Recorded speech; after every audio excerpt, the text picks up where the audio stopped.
Bonjour à tous et bienvenue dans ce 5e numéro de musique classique pour les nuls. J'espère que vous allez très bien aujourd'hui malgré le confinement. Nous parlerons de Jacques Offenbach, compositeur français très célèbre de la période romantique. Cette période qui allait de 1820 à 1900. Jacques Offenbach s'impose comme le créateur et le maître de l'opéra bouffe à la française, l'opéra comique.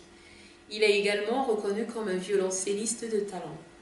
Bien qu'humoriste de talent et apprécié du grand public pour ses caricatures, sa musique est tout sauf simpliste et demande des interprètes de talent. Jacques Offenbach naît sous le nom de Jacob Offenbach à Cologne, dans le royaume de Prusse, en 1819.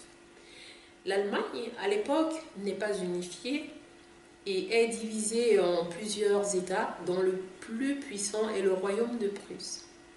Son père est d'abord élieur, mais il abandonne son métier pour devenir professeur de musique et cantor. Cantor, c'est-à-dire un chanteur dans les chœurs pour une synagogue. Le jeune Offenbach commence très jeune le violoncelle, d'abord en cachette, car son père désapprouvait son choix.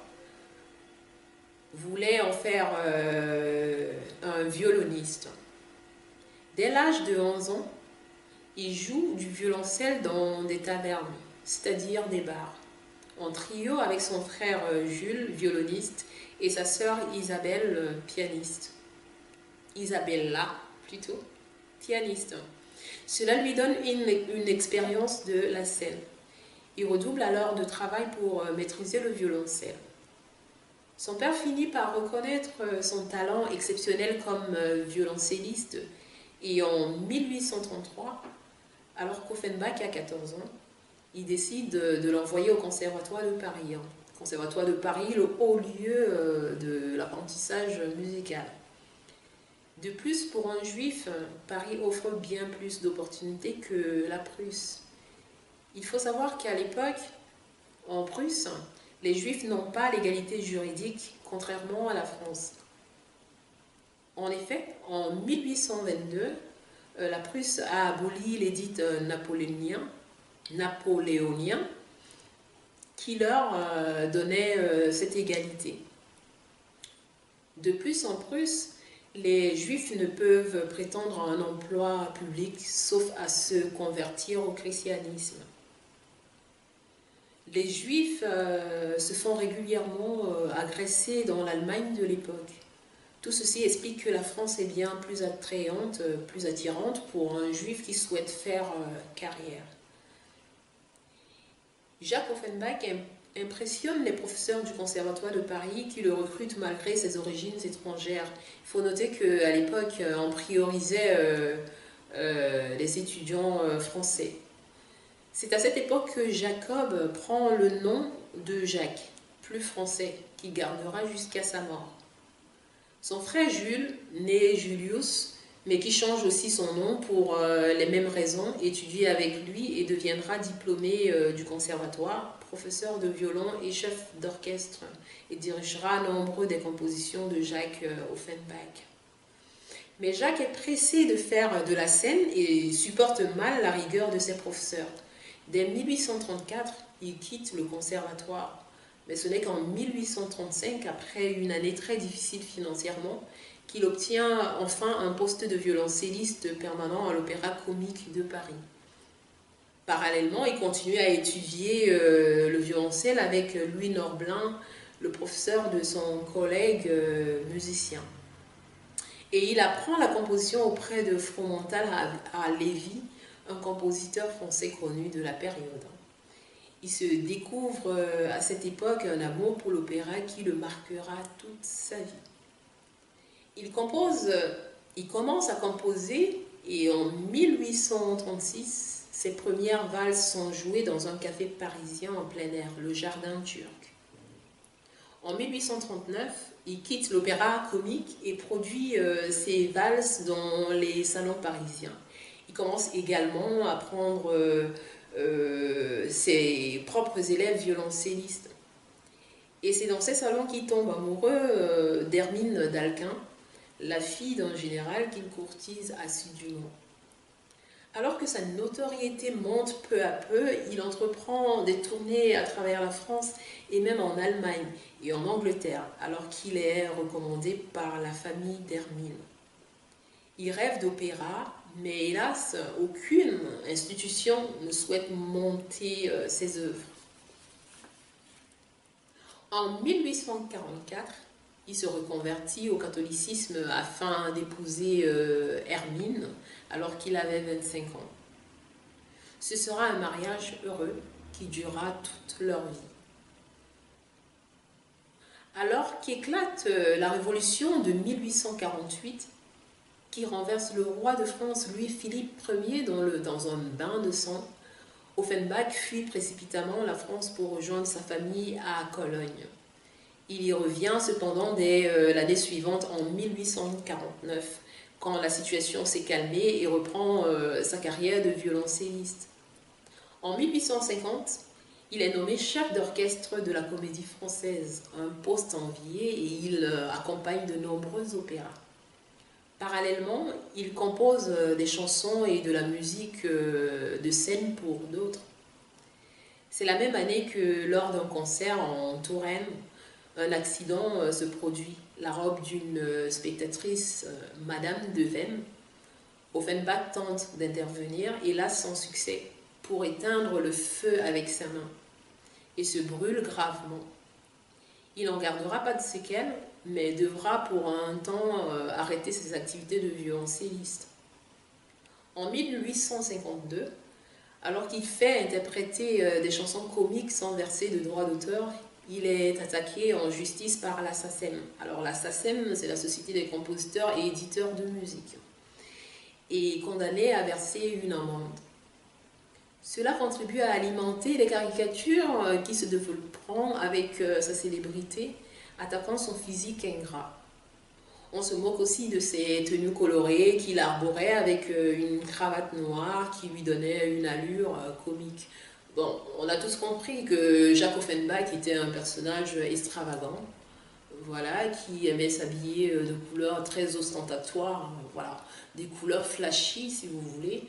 Ça piquait aux yeux, tout le monde les voyait, voilà, et ça prêtait de sujets à converser, enfin, et les gens faisaient forcément des commentaires sur son accoutrement, et surtout sa cravate noire qu'il arborait tout le temps, etc. Moi je me dis c'était peut-être pour donner une touche de couleur, enfin pas une touche de couleur, mais pour casser le côté très flashy, le côté très coloré de cette tenue, hein. Allons savoir. À partir de 1853, il écrit 3 opérettes qu'il réussit enfin à faire jouer et qui ont un certain succès. Mais l'opéra comique lui refuse toujours de les faire jouer sur sa scène renommée. En 1855, Jacques Offenbach abandonne l'idée de faire jouer ses œuvres à l'opéra comique et fonde son propre théâtre, le Théâtre des Bouffes parisiens sur les Champs-Élysées, qui joue ses opérettes. L'opéra était sur les Champs-Élysées, mais c'est pas le théâtre des Champs-Élysées, hein. Son théâtre était aussi sur les Champs-Élysées à l'époque. Le succès est retentissant, et 6 mois à peine après l'ouverture, le théâtre déménage pour le passage Choiseul et une plus grande salle. Il déclenche l'hostilité de l'opéra comique et de l'opéra de Paris, jaloux de son succès et qui influence le ministère pour qu'Offenbach ait une interdiction de faire jouer ses œuvres avec plus de 4 interprètes. En 1857, il fait intervenir un 5e interprète muet qui brandit des pancartes dans son opérette Croquefer ou Le Dernier des Paladins. Il en profite pour critiquer ouvertement les manigances de l'opéra comique et de l'opéra de Paris. Et fort du soutien du public, il obtient la fin des limitations posées sur ses œuvres. Dès lors, son succès atteint des sommets. C'est l'époque de ses grandes œuvres renommées. Cependant, dès qu'il écrit autre chose que de l'opéra comique, c'est un échec retentissant. Le public ne semble vouloir de lui que du comique. Et Jacques Offenbach était catalogué comme le roi de l'opéra comique, ce qui fait que même quand il essayait de composer des opéras tragiques et fantastiques, son public ne semble pas y adhérer.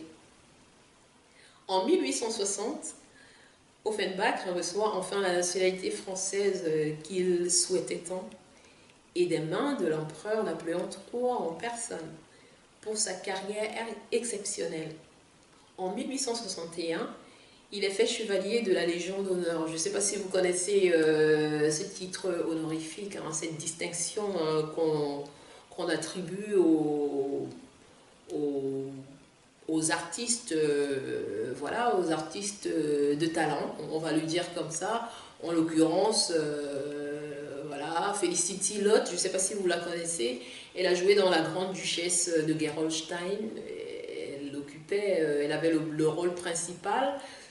Je crois qu'elle a été aussi dans La Vie parisienne, ainsi que dans La Belle Hélène. Peut-être aussi les contes d'Hoffmann, mais je ne sais pas très bien, je ne suis pas sûre de mon information. La guerre de 1870, avec la chute de Napoléon III, marque une rupture dans la carrière d'Offenbach. La nouvelle Troisième République ne voit en lui qu'un musicien très attaché à la période bonapartiste et un Allemand d'origine qui plus est, alors que la France est traumatisée par sa défaite militaire face à l'Allemagne et à la perte de l'Alsace-Lorraine. Bon, Jacques Offenbach était assimilé au régime bonapartiste, hein, comme Giovanni Pesciello. Hein. Je suppose qu'ils étaient amis et ça ne jouait pas toujours à leur avantage. Jacques Offenbach réussit cependant à rebondir dès 1873. Grâce au génie de ses œuvres, et y renoue avec le succès. Mais ces dépenses de plus en plus extravagantes entraînent la banqueroute du théâtre. La banqueroute, la faillite du théâtre, voilà, pour faire simple. Malgré tout, il continue sa carrière et reçoit un accueil triomphal à New York lors d'une visite en 1875. Il termine sa vie en écrivant les contes d'Hoffmann, je vous en parlais tout à l'heure, un opéra tragique qui connaîtra pour une fois un grand succès. Mais hélas, pour lui, il ne sera joué qu'après sa mort en 1880, alors qu'il meurt de problèmes cardiaques. Oui, Jacques Offenbach avait des problèmes cardiovasculaires. Il avait beau être un compositeur célèbre de la période romantique, il était aussi fragile, avec des problèmes cardiovasculaires. Mais il laisse une œuvre impressionnante de très nombreuses opérettes comiques, dont les plus célèbres sont La Grande Duchesse de Gerolstein, 1867.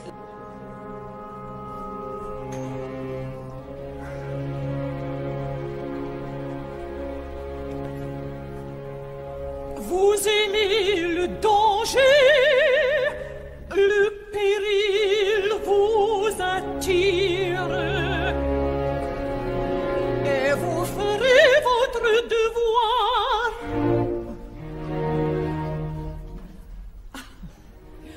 Vous partirez demain, et moi je viens vous dire non pas adieu. Non pas adieu, non pas adieu, mais au revoir.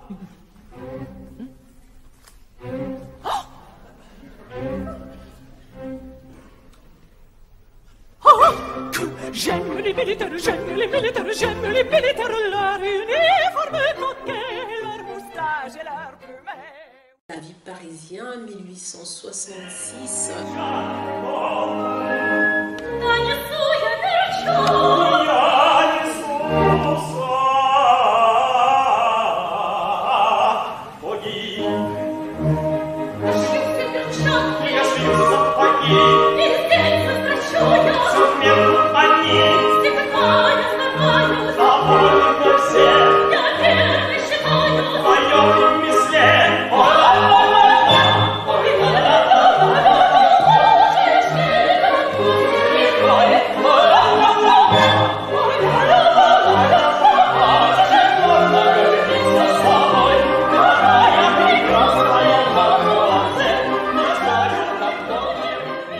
La Belle Hélène, 1864.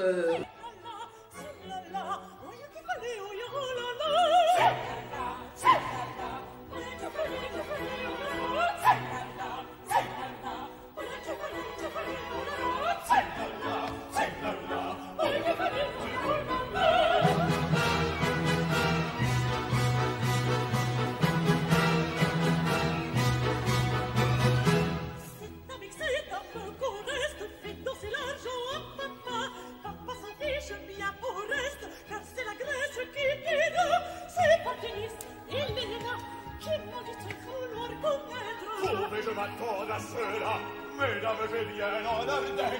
C'est pas Télis, Elena. C'est pas Télis, Elena. C'est pas Télis, Elena.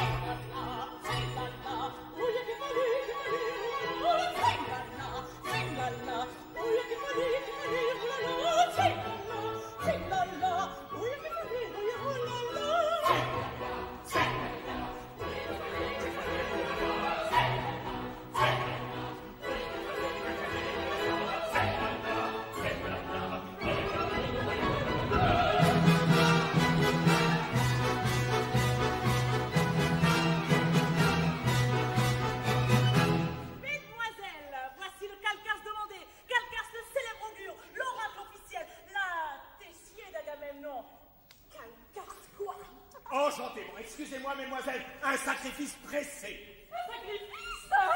Aujourd'hui, à quelle occasion? Tiens, vous parlez l'Argos. Ah, quand ça me vient. Eh bien, à l'occasion de la fête d'Adonis.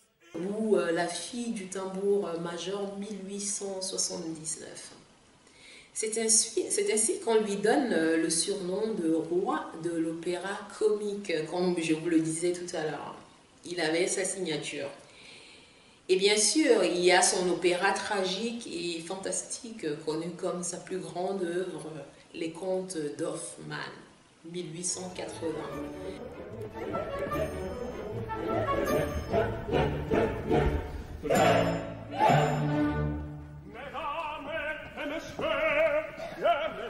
Bravo et surtout impatiente d'en conquérir de nouveau.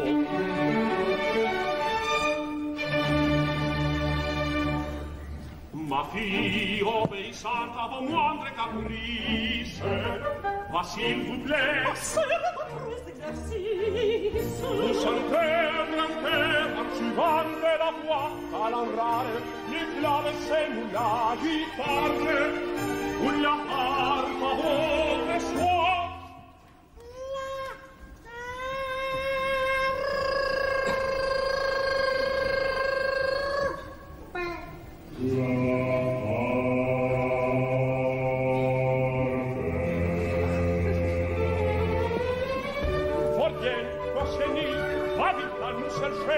La harpe de ma fille.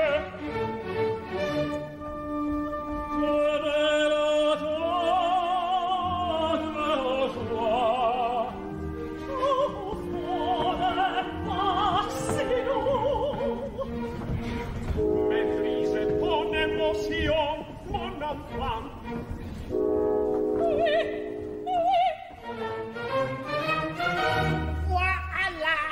Messieurs, attention.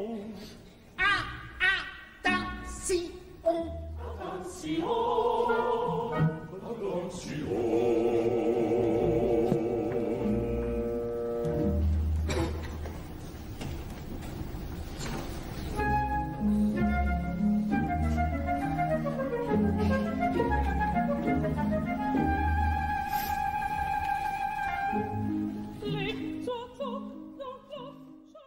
mais qui sera joué juste après sa mort.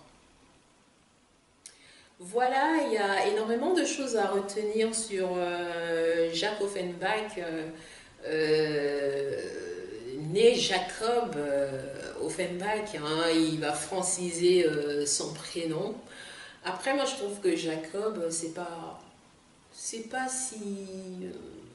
c'est joli aussi comme prénom, mais peut-être que ses choix étaient axés sur autre chose. Il voulait un prénom qui sonnait très français. Bon, ça se comprend aussi. Et Jacques Offenbach, compositeur de la période romantique, cette période qui allait de 1820 à 1900. Jacques Offenbach naît à Cologne, dans le royaume de Prusse en 1819 et il décédera en 1879. Jacques Offenbach laisse une œuvre impressionnante, plusieurs, on va dire, opérettes comiques, dont les plus célèbres, hein, La Grande Duchesse de Gerolstein, La Vie parisienne, La Belle Hélène, La Fille du tambour major, et surtout son opéra tragique et fantastique, Les Contes d'Hoffmann, mais qui sera joué juste après sa mort en 1880. Voilà, la prochaine fois nous parlerons d'un compositeur d'origine afro, qui est né noble, que j'appelle le chevalier de Saint-Georges. Je pense que ça intéressera certaines personnes, parce qu'il y en a qui m'ont envoyé des mails en me disant « Mais pourquoi vous ne parlez pas de compositeurs d'origine afro, etc. » Bon, voilà, la prochaine fois, on va développer sa vie, la vie du chevalier de Saint-Georges, violoncelliste, etc.